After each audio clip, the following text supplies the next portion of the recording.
Welcome to the Cottages at Atlantic Heights in Saco, Maine.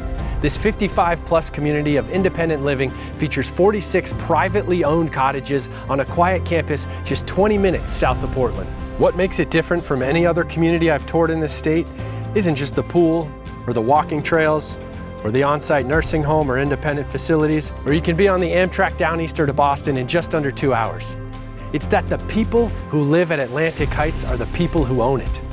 And that sounds like a small thing, unless you've lived someplace where it isn't true.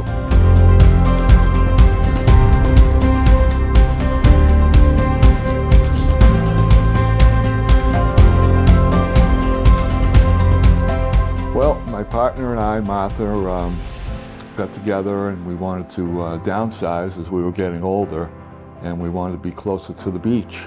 We found Atlantic Heights was everything we wanted, plus we were close to the beach. We looked a lot of places. Atlantic Heights has so many amenities that we liked. We love it here. The cottages are single floor, pet friendly, low maintenance living. The snow will come off your walkway before you even wake up.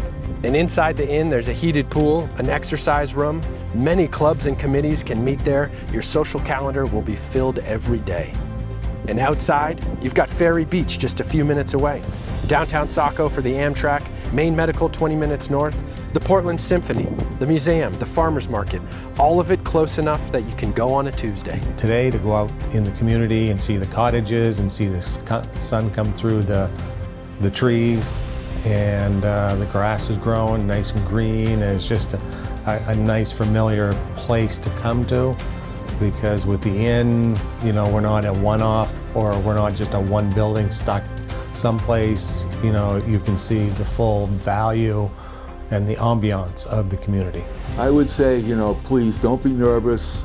I can tell you firsthand, I was nervous coming here, but within a day or two, you feel right back at home. Atlantic Heights isn't for everyone, but if you're looking for your next chapter to be still active, still social, and still yours, I'd love for you to come walk it with me. The link is in the description. I'm Chris Davis with Places in Maine.